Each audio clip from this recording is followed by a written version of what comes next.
All right, this is the Purple Huddle over on the Purple PTSD Facebook and the Vikings Territory YouTube channel. As usual, I'm your host, Josh Fry, the managing editor over at purpleptsd.com. If you haven't already, be sure to go check out the website either now at halftime or after the game, either tonight or tomorrow morning. We'll have plenty of post-game coverage with the Vikings and Bengals game. But for now, we're going to be talking about the first half of this game. And once again, the turnovers are back, guys. The Vikings, Nick Mullins threw 2 interceptions in that first half, both coming on the Bengals side of the field.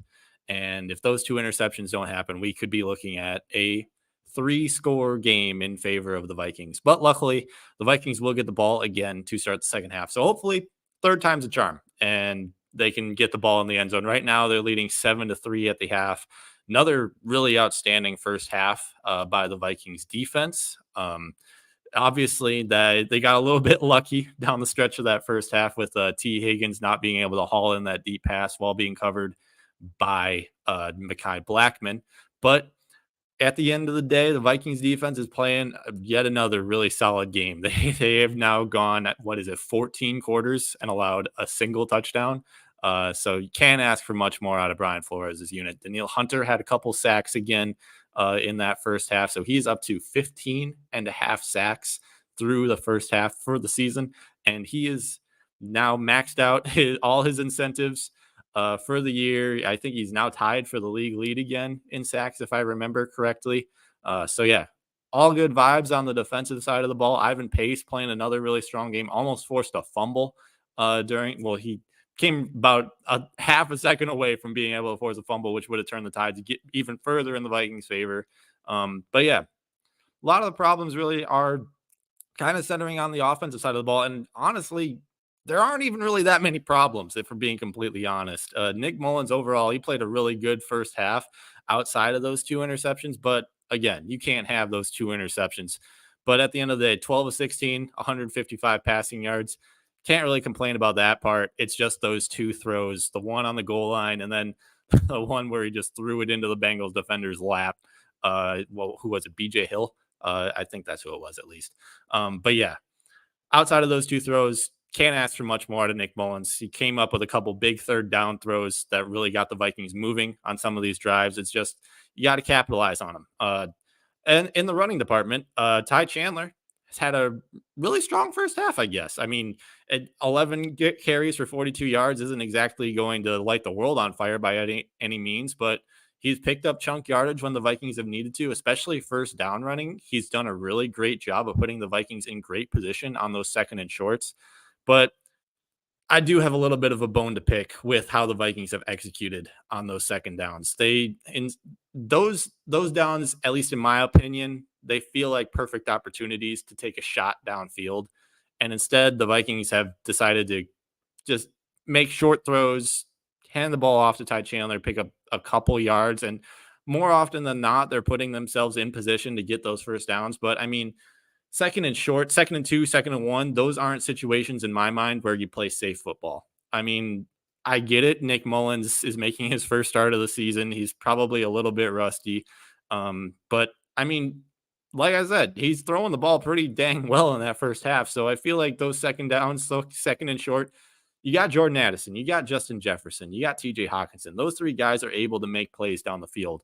So it feels like those are really good opportunities for the Vikings to try to pick up some chunk yardage with those deep throws. And if it doesn't work, it doesn't work. And then you go to your safe play on third and short. I mean, it's not like if you don't get those second downs, it's the end of the world, because the Vikings certainly can. They've proven that they're able to get those first down conversions on those second and third and short plays between Ty Chandler running, Nick Mullins QB sneaks. So they've done a really good job at executing. And I mean, they're 4-7 on third down so far. Brian saying not feeling too good, Bengals will win.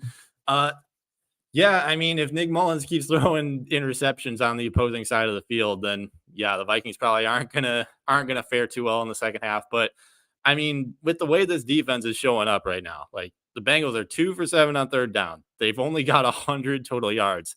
Jake Browning has been playing some really dang good football over the past couple of weeks, and the Vikings have done a really good job of shutting down the Bengals offense so far.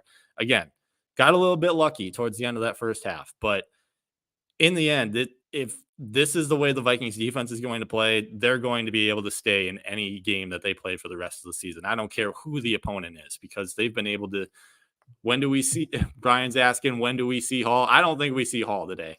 I think this is Nick Mullins' game, especially considering that outside of those two throws, it really feels like Nick Mullins is playing a dang good football game. It's just that those interceptions have come at really bad times. And that second one, especially, was a little bit unlucky as he was trying to get the ball out of his hands to avoid the sack.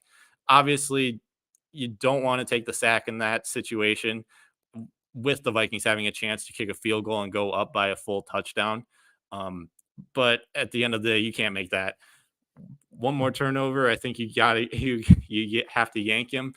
Maybe. But again, if the Vikings defense is playing the way that they're playing, I feel like that it really doesn't matter who's at quarterback for this team to have a chance to win.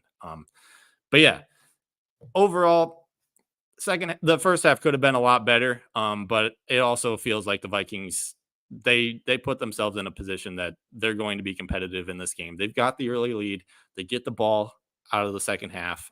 So hopefully they're able to go down the field and they're executing drives perfectly. It's just they can't have these turnovers. So that's really the thing. Need to lean into the run. Feels like they're getting a bit pass happy these last two drives. I might agree with that. Yeah, I do think that Ty Chandler deserves, after some of these runs that he's had in the first half, he deserves to get the ball a little bit more.